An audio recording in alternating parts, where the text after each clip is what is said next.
Que ceux que la mode inquiète se rassurent, ils ne sont jamais très loin du compte. La saison est placée sous le signe de l'équilibre.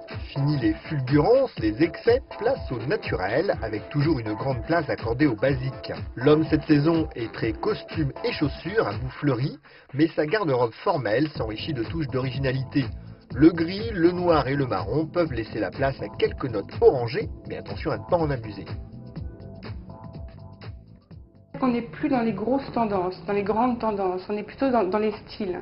On va plutôt vers des styles, vers des pièces qui sont importantes, des pièces qui font, qui font un style d'une personne. On part par exemple, et c'est vrai qu'il y a une pièce qui revient énormément, c'est le costume croisé par exemple.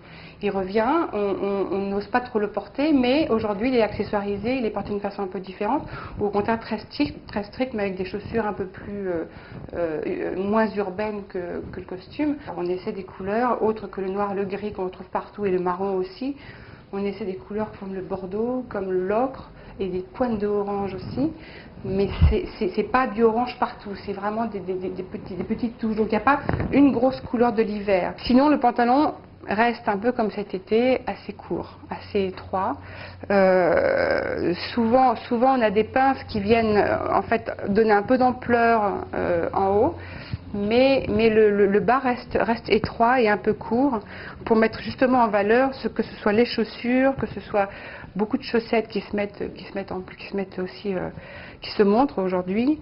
Et voilà, donc beaucoup de pantalons plutôt étroits. Chez les créateurs, bonjour les pièces hybrides laine et cuir, comme les doudounes ou les cabans chez Vuitton, Lanvin ou Burberry.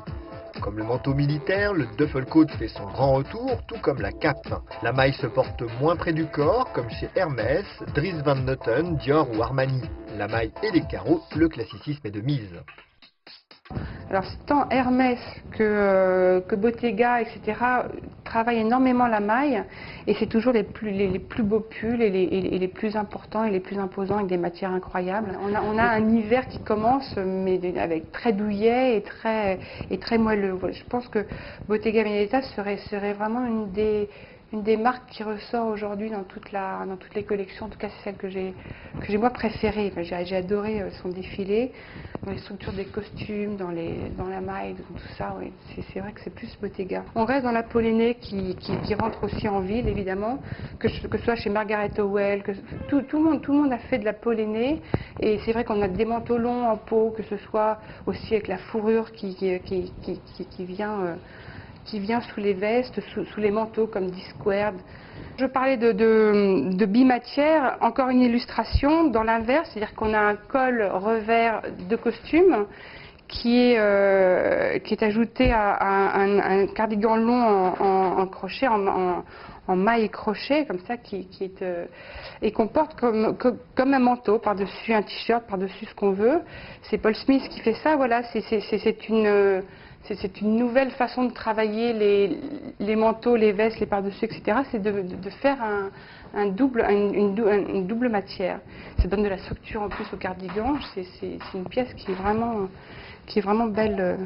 Ni révolutionnaire ni conservatrice, la tendance de la saison est à la coupe ample ou très ajustée, sans contrainte. La veste de cuir légère, façon Gucci, Versace ou Armani, est en tout cas la pièce du moment, mais tout est permis.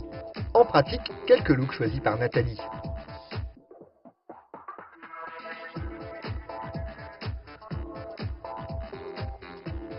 Alors voilà le pantalon jogging, très resserré en bas, mais qui est assez près du mollet en fait, et qui finit un peu comme l'esprit justement du Sarwell, mais qui se porte beaucoup plus facilement, si tu veux, voilà, qui reste à pince, un peu comme l'autre pantalon, une matière, un drap de laine magnifique évidemment, pour un petit Paul Smith, voilà. Pour ne pas le citer, le t-shirt qui se porte un petit peu loose, et surtout une veste toujours bimatière. On a du jersey et du coton, un peu travaillé, cranté, un peu voilà, un petit peu cet esprit un peu rock. On était sur des costumes droits 3 boutons. On reste sur 2 rangées de 3 boutons. Et le costume, par contre, il est plus décontracté. On le porte avec une chemise à carreaux, on le porte avec des boots. C'est côté anglais, mais qui devient plus jeune et plus simple. C'est plus le costume croisé, extrêmement chic et guindé. Et côté accessoires, que fait-on? À la ville, comme en casual, on porte un desert boots qui est en fait, qui remplace un petit peu la basket qu'on porte montante aujourd'hui, mais c'est vrai que le desert boots donne ce côté plus casual et assez tranquille d'une silhouette. Maintenant, on est beaucoup plus sur les sacs week-end qu'on utilise en ville, en fait. Évidemment, dans lequel on met le portable, le iPad, n'importe quoi, mais c'est le sac week-end, donc très gros sac, mais très joli. Vous ne vous habillez pas chez les créateurs, qu'importe. L'essentiel est d'être bien dans sa peau et dans ses pompes, fussent-elles sans trou. Ce n'est pas Nathalie Blanchard, coach en style, qui vous dira le contraire.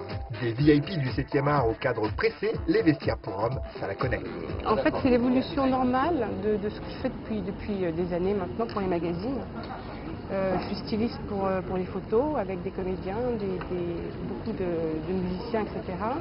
Et j'étais amenée en fait à les suivre après certaines séances photos, après une série pour les aider, pour leur promo ou je ne sais quoi, pour les aider voilà, à trouver des tenues, etc. Et donc après ça, j'ai décidé pour les hommes uniquement de monter un bureau de stylisme qui les accompagne, qui accompagne les hommes. Alors maintenant, j'ai ouvert les portes aussi aux autres personnes, aux autres hommes qui sont des hommes d'affaires, qui pourraient être aussi des étrangers, qui pourraient être tout simplement des hommes pressés, qui ont besoin d'une image, qui suivent leur image.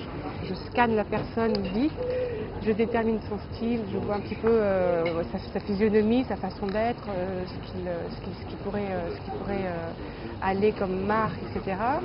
Et d'après leurs besoins, je fais, une fois que l'interview, le rendez-vous est terminé, moi je fais en fait une sélection dans les boutiques, dans différentes boutiques, qui s'adaptent évidemment à son style et je prends chez chacun des éléments et je crée des silhouettes, comme pour mes thèmes de mode d'ailleurs, je crée 5 ou 6 silhouettes qui sont du costume au sportswear, au casual chic, etc. Même des accessoires, un casque moto, des choses comme ça. Et je leur propose après sur un rendez-vous qui dure 2 heures a priori, dans un dressing que j'ai 2 adresses, donc je leur donne rendez-vous avec ce choix.